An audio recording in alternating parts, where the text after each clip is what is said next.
vivons actuellement au Sénégal une profonde crise politique. C'est une crise de la démocratie, de la République, des institutions, de la représentation, de ce qui fait lien et tient le corps social, des valeurs autour desquelles nous nous reconnaissons en tant que nation. En somme, une crise de la communauté politique. Les chroniques d'un temps politique ont pour but de saisir ce temps, de le comprendre, d'en élucider les dynamiques historiques et contemporaines, de comprendre comment en est-on arrivé là et de proposer des voies de sortie de crise. À chaque émission, nous inviterons des universitaires, des intellectuels, des artistes, des personnalités de la société civile qui, de par leur profession, leur expertise, leur regard, leur engagement, leur talent et leurs convictions, peuvent nous éclairer. Ces chroniques feront la part belle aux universitaires. L'université fait profession de vérité. Elle se doit de comprendre la réalité sociale et de l'éclairer. Son éthique lui commande de ne pas mentir sur ce qu'elle sait.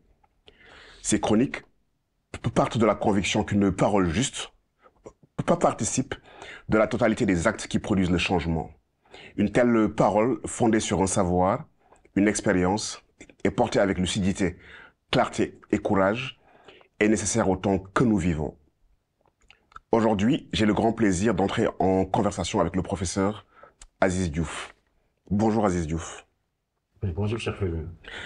Alors, vous êtes professeur titulaire des universités en droit privé. Vous enseignez à l'université Cheikh Anta Diop de Dakar. Vous êtes agrégé des facultés de droit. Vos recherches portent principalement sur le droit international privé, le droit des personnes et de la famille, ainsi que sur la philosophie du droit.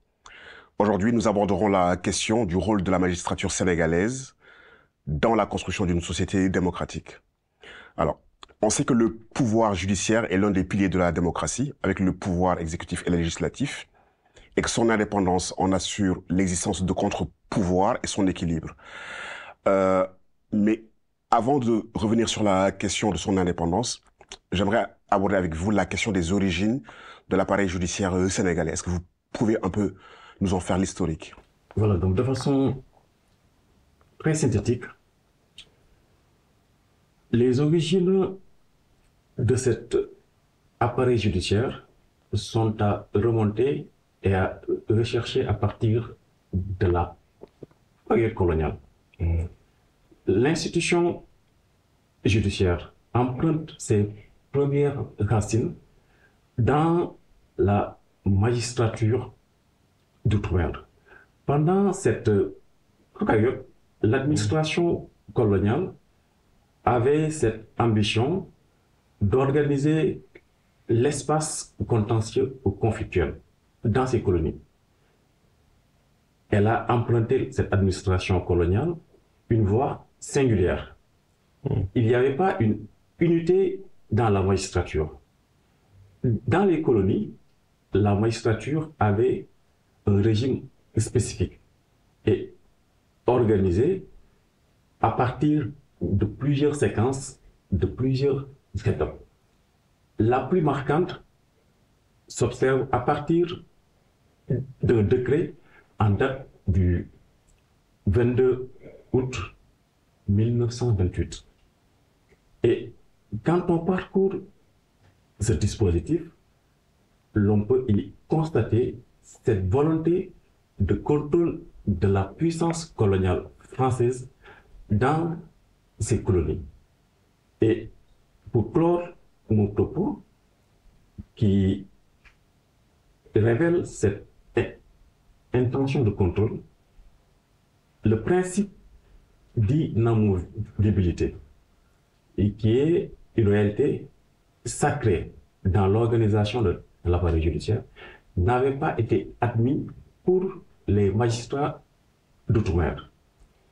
Il y avait dans cet appareil judiciaire une intention de contrôler les populations colonisées. Donc, dans la magistrature française qui s'exerçait dans ces espaces colonisés, il n'y avait pas le même régime que celui constaté dans la métropole. Donc, les origines les plus lointaines de cette magistrature sénégalaise sont à identifier à partir de cette période coloniale et plus précisément à partir du décret en date du 22 août 1928.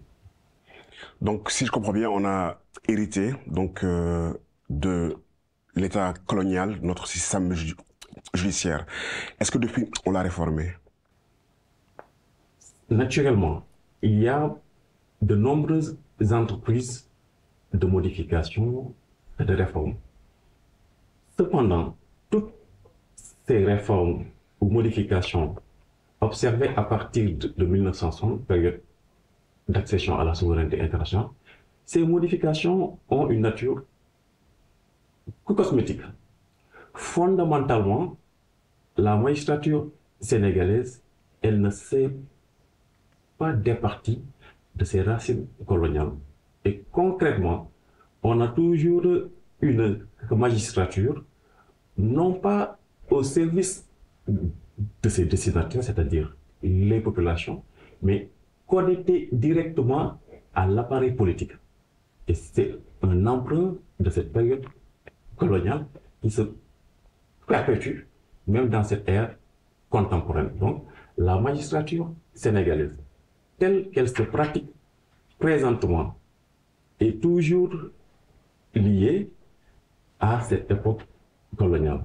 Et pour incarner mon propos, au-delà des différentes réformes, quand on interroge les réponses architecturales, c'est le même discours qui revient. La magistrature sénégalaise est éclatée entre deux formats. Une magistrature debout, c'est-à-dire le parquet, et une magistrature assise, c'est-à-dire les juges du siège, qui est également un emprunt colonial. Au-delà de cette architecture organisationnelle, quand on observe les rites, les symboles, les discours, globalement, l'imaginaire de cette magistrature a également des origines coloniales. Exemple, les rites, la balance, Thémis, le gavel, la surélévation des constructions, des lieux qui abritent des espaces contentieux.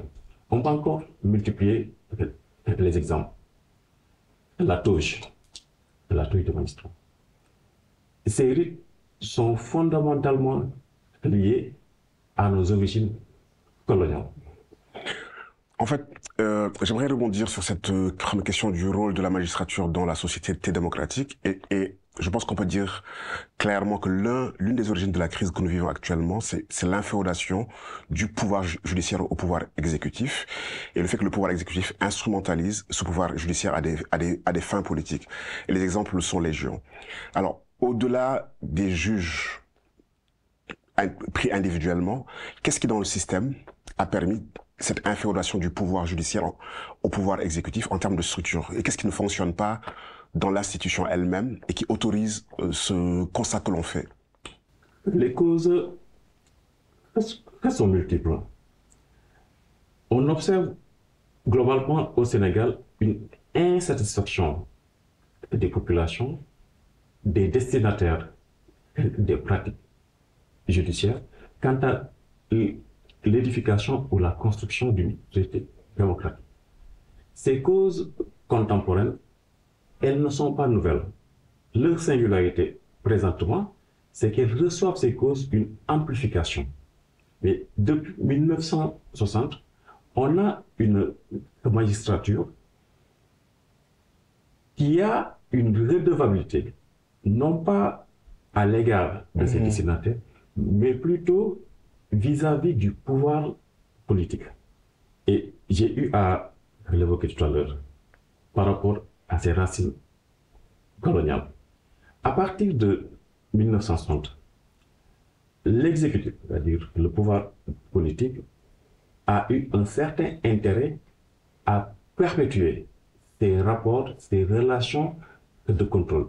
Malgré qu'au Sénégal, contrairement à la France, on a institutionnalisé la magistrature comme un véritable pouvoir, en principe, devant disposer d'une autonomie, voire d'une indépendance. Mais au-delà de cette organisation normative, cette magistrature, dans son imaginaire, se détermine, se représente ses fonctions comme une extension, un prolongement dans l'espace social du pouvoir politique. Elle a plus une redevabilité par rapport au président de la République, pour parler de façon caricaturale, simple, qu'au peuple, en principe, pour lequel elle est censée rendre la justice. Alors la question que j'aimerais vous poser, Aziz Diouf, c'est est-ce que cette redevabilité, elle est inscrite dans le dispositif institutionnel ou est-ce qu'elle relève des imaginaires et des pratiques? Et le Conseil supérieur de la magistrature, son fonctionnement pose question. Est-ce que vous pouvez revenir sur cette institution-là et sur l'articulation réelle ou supposée de ces deux institutions, le pouvoir exécutif et le pouvoir judiciaire? Est-ce que dans les faits, les magistrats peuvent être indépendants s'ils le souhaitent? D'un point de vue purement normatif, en principe, il y a une autonomie, voire une indépendance du pouvoir judiciaire. Théoriquement, rien ne s'oppose dans la pratique contentieuse qu'un magistrat puisse complètement, intégralement prendre ses distances, ses libertés par rapport au pouvoir politique. Et la Constitution est suffisamment expressive en ce sens. La seule soumission à l'égard du magistrat, c'est par rapport à la loi. La seule autorité qui saurait s'imposer sur un magistrat, en principe, c'est la loi. Cependant, au-delà de ces incantations, de ces déclarations de principe, dans les pratiques judiciaires, les magistrats sont plus enclins à répondre aux injonctions, aux attentes du pouvoir politique. Et tout à l'heure, vous avez indirectement capté le lieu d'organisation de cette allégeance ou de cette redevabilité.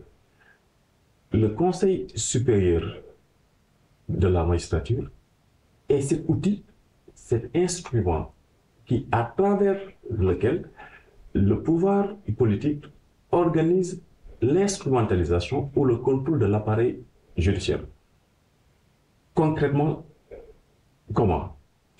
Le Conseil supérieur de la magistrature est cet organe qui organise la nomination et la discipline des magistrats. Globalement, cette instance a deux compétences. Organiser la nomination et en aval, éventuellement, statuer sur les déviances des magistrats, c'est-à-dire la discipline. Qu'est-ce qui pose problème? Dans son architecture, ce Conseil supérieur de la magistrature n'est pas une instance exclusivement habitée ou composée de magistrats. Dans sa direction elle-même, c'est le président de la République qui en est le président. Et le ministre de la Justice en est le vice-président. Première lecture, premier entendement, dans nos représentations, l'administration de la justice est une chose purement technico-politique. Se pose la question de savoir, est-ce que la justice doit se décliner, se présenter dans l'espace social comme une chose purement politique? On pourra peut-être tout à l'heure approfondir ces observations. Mais en l'état actuel, la présence ou l'émission de l'exécutif contribue substantiellement à contrôler la ventilation, la trajectoire professionnelle des magistrats. Parce que c'est à partir des pouvoirs de distribution géographique, de ventilation des magistrats dans l'espace social que l'exécutif s'assure cette capacité de tenir, pour parler de façon caricaturale, pour tenir cette magistrature, la présence du président de la République et de son ministre de la Justice. Ce qui est également un emprunt français.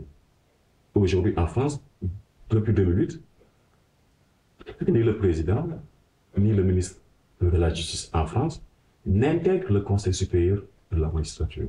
Et pour clore mon propos, nous, Sénégalais, on peut se poser une interrogation simple. Est-ce que la justice est une propriété purement judiciaire ou politique? À qui appartient la justice? Pour répondre de façon simple, c'est une propriété du peuple. Et dans ces quêtes démocratiques, le moment est venu de relégitimer l'appareil judiciaire, de faire en sorte que cette magistrature soit le reflet des aspirations du peuple dans ses vœux de démocratisation. Et dans sa composition, je pense qu'il y a une urgence de recrédibiliser cette magistrature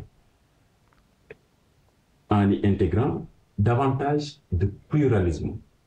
Mais première étape, rompre le cordon ombilical, la relation ou la filiation avec le pouvoir exécutif. Je pense que le moment est venu pour définitivement faire quitter le président de la République ainsi que son ministre de la Justice du Conseil supérieur de la magistrature. Donc l'une des réformes importantes serait de délier en fait l'exécutif et le pouvoir judiciaire en faisant en sorte que le président de la République et son ministre de la Justice ne soient pas membres du Conseil supérieur de la magistrature et que le président de la République ne le dirige pas. Mais j'aimerais rebondir sur ce que tu viens de dire sur le fait que la justice doit être rendue au nom du peuple et qu'elle doit être réappropriée. Est-ce qu'au-delà de l'architecture institutionnelle et du lien entre exécutif et judiciaire, il n'y aurait pas une question liée au régime de normativité?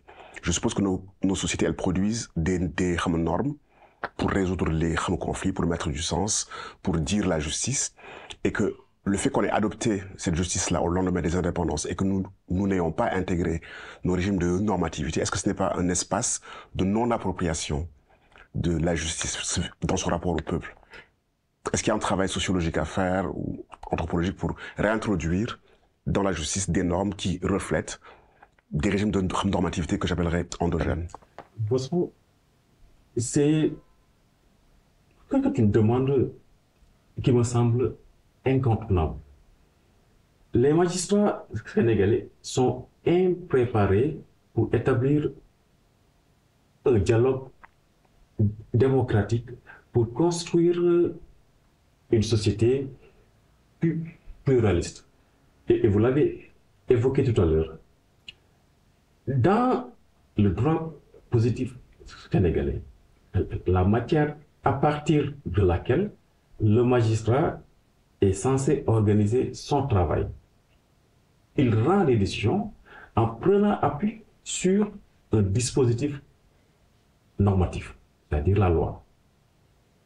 Et cette loi elle-même, dans son contenu, révèle une distance par rapport aux trajectoires, par rapport aux réalités historiques, anthropologiques, économiques, culturelles, sociales, ainsi de suite, ainsi de suite. Le droit positif sénégalais est un héritage du modèle romano-germanique par le canal de la colonisation française. Et ces règles appliquées par le magistrat sénégalais, elles-mêmes répondent d'une déconnexion par rapport à nos imaginaires, par rapport à nos attentes, par rapport à nos rêves. La positivité des règles au Sénégal, pour clore nos propos, est en rupture totale avec les normativités sociales. Conséquence, le juge, dans sa pratique professionnelle, consciemment ou inconsciemment, agit en surplomb des populations. Aziz Diouf, j'aimerais qu'on continue la discussion en parlant d'une autre institution qui est une pierre angulaire, le Conseil constitutionnel, et qui, vu les temps que nous vivons, fait l'objet de beaucoup de débats et de discussions. J'aimerais d'abord, avant d'entrer beaucoup plus en profondeur, revenir avec vous sur le rôle de cette institution-là. À quoi elle sert? Qu'est-ce qu'elle est censée garantir? Et est-ce qu'elle aussi, elle a des racines lointaines qui n'intègrent pas nos normativités? Le Conseil constitutionnel est arbitre en aval du jeu démocratique. C'est une institution centrale dans la distribution, dans les pratiques des différents pouvoirs. Ce qui pose problème, et c'est une répétition, une reproduction par rapport au Conseil supérieur de la magistrature, c'est également sa composition. Arbitre des institutions, organe central censé appliquer le droit politique, dans sa composition, le président de la République a une surprésence. Sa centralité dans l'existence elle-même de cette institution invalide toute perspective démocratique. Et depuis la réforme de 2016, on est passé de 5 à 7, avec une touche cosmétique. L'Assemblée nationale va proposer 4 éventuellement, et le président va faire un choix de 2. Mais globalement, il y a une confiscation par le président de la République de la composition du Conseil constitutionnel. Et le président, étant un acteur du jeu politique, il va sans dire qu'on ne peut pas être juge et parti. Sa façon de monopoliser ou de confisquer les membres devant habiter cette institution qu'est le Conseil constitutionnel prépare même le discrédit, voire la suspicion.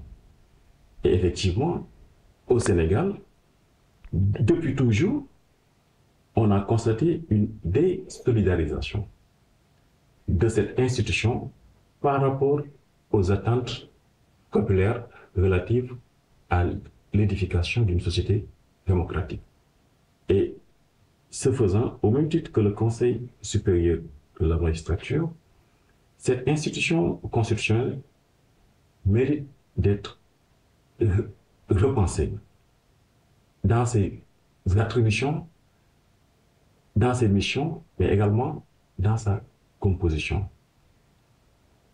Aujourd'hui, si on interroge les membres, globalement, c'est des acteurs qui nous viennent du monde judiciaire, précisément des magistrats. Et le reproche formulé tout à l'heure à l'encontre de l'appareil judiciaire se perpétue et se prolonge. Le magistrat sénégalais n'a pas pour souci exclusif de construire une société plurielle, démocratique ou horizontale. Il se représente sa personne comme une extension, un prolongement du pouvoir politique. Et la présence de magistrats dans le Conseil constitutionnel, leur prégnance reproduit les mêmes tares constatées globalement dans l'institution judiciaire. Et à titre accessoire, depuis un certain temps, on y constate également une population académique d'un universitaire. Avec la réforme de 2016, on est passé à 2 universitaires. Mais, sans verser dans le corporatisme primaire, nos universitaires, au même titre que nos magistrats, ne sont pas enclins, en l'état actuel de leur schéma, à construire une société démocratique. Et pour repenser cette institution, au même titre que le Conseil supérieur de la magistrature, il va falloir réouvrir cette institution dans ses intelligibilités, mais également dans sa composition. À quoi nous sert le Conseil constitutionnel?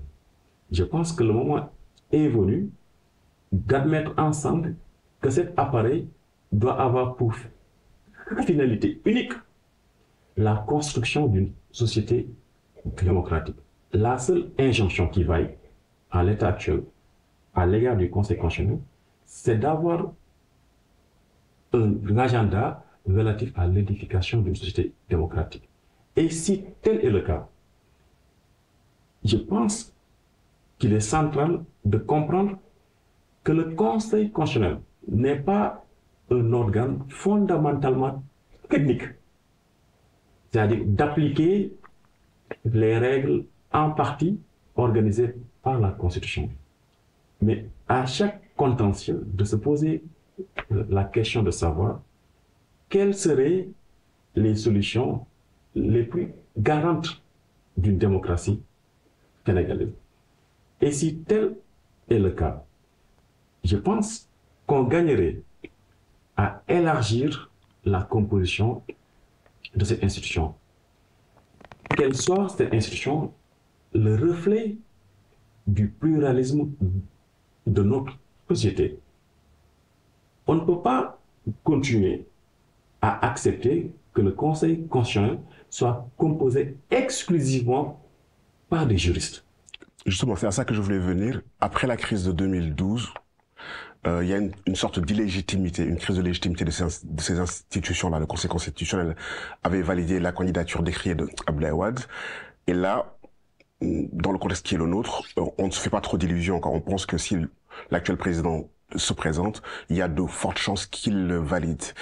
Alors, il avait été proposé qu'on passe à une cour constitutionnelle, donc ce que vous dites, qu'on élargisse le nombre de les membres du Conseil constitutionnel et qu'on introduise des individus qui relèveraient de la société en se disant que la matière qui a à discuter, elle n'est pas simplement juridique et qu'elle est plus large, elle est sociétale et que les questions sociétales doivent être considérées comme étant au cœur de la démarche du Conseil constitutionnel. Donc ce que je veux vous demander, c'est si vous deviez dessiner des perspectives de réforme, y compris pour le Conseil supérieur de la magistrature et le Conseil constitutionnel, quelles seraient ces réformes-là? Ça, c'est l'une des questions pour finir.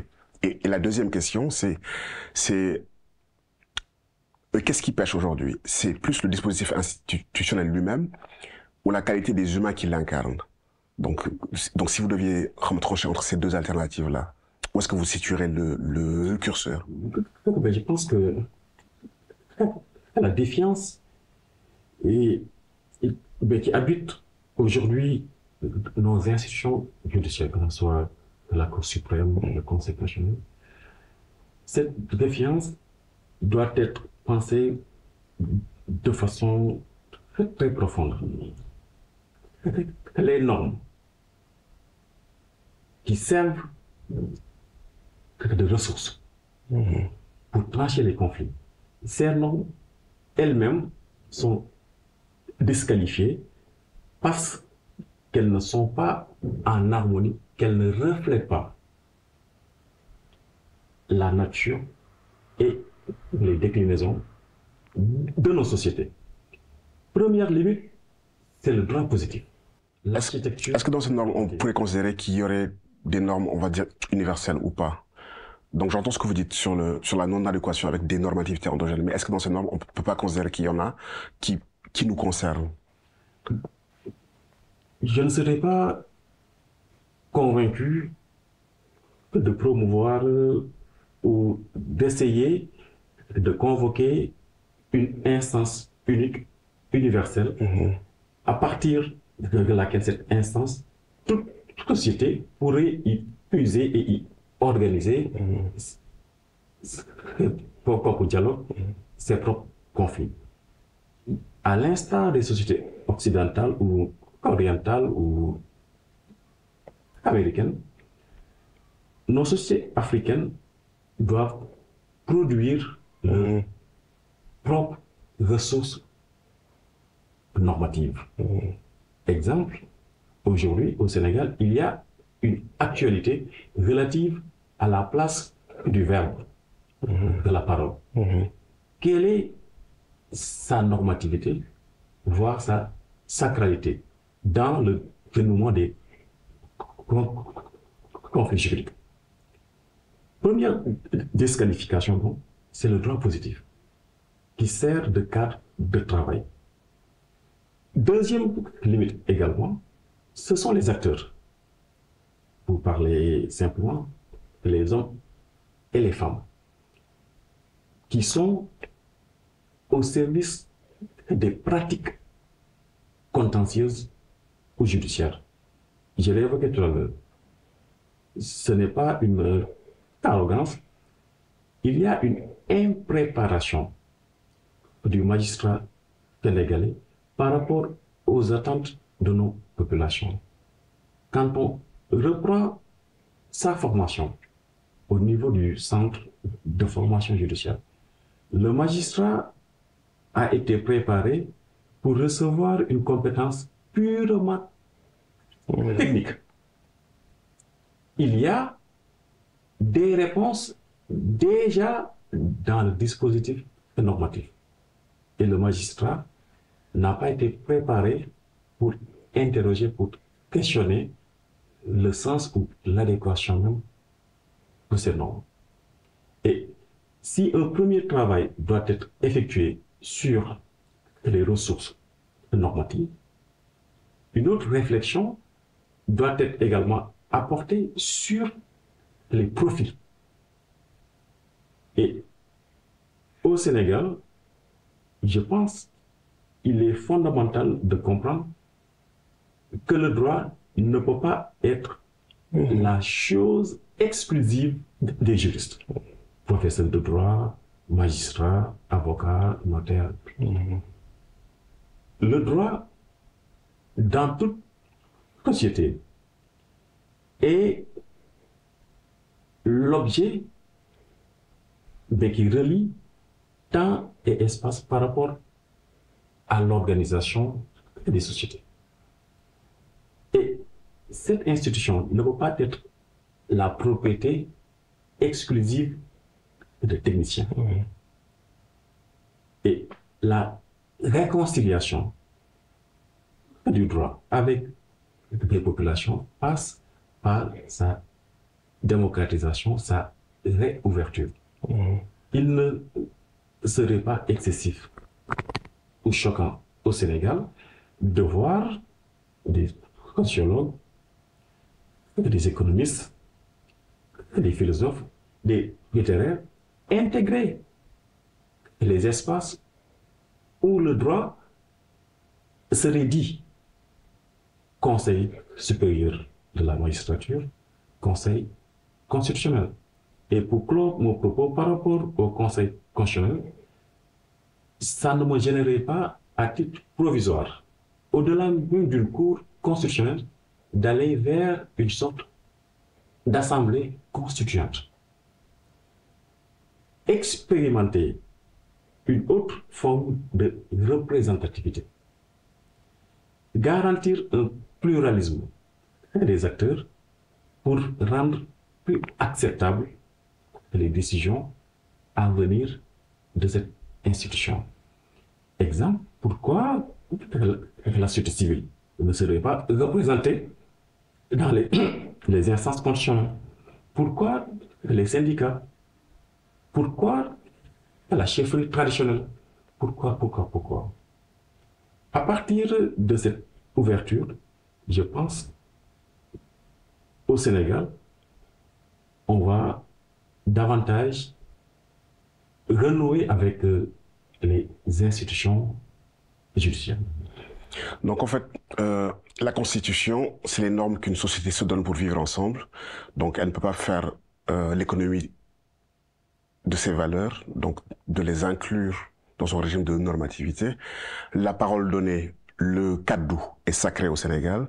Donc est-ce qu'on pourrait envisager que celle-ci soit constitutionnalisée, quoi, que le respect de la parole donnée soit une norme qui intègre la Constitution sénégalaise, et auquel cas on aurait évité beaucoup de déboires qui sont les nôtres aujourd'hui? Ben, je pense que cette question, elle aurait été posée aux populations. Il y aurait un plébiscite. Dans l'opinion publique sénégalaise, il n'est aucunement discuté de la sacralité du verbe. Dans l'imaginaire sénégalais, c'est le verbe d'abord qui fait sens. Et qui institue. Et qui institue. Dans ses dimensions anthropologiques. Plus que l'écrit, plus que quelle autre archive ou ressources normatives. Et il n'y a pas un déshonneur, il n'y a pas un caractère archaïque à réinstaller la parole au cœur de l'architecture normative. Et ça contribuerait à rendre davantage plus acceptable, plus éthique les pratiques politiques. Et en lieu place d'une autonomisation du texte. Parce qu'aujourd'hui, effectivement, la parole est reléguée au second plan dans le droit positif par rapport à la sacralité du texte.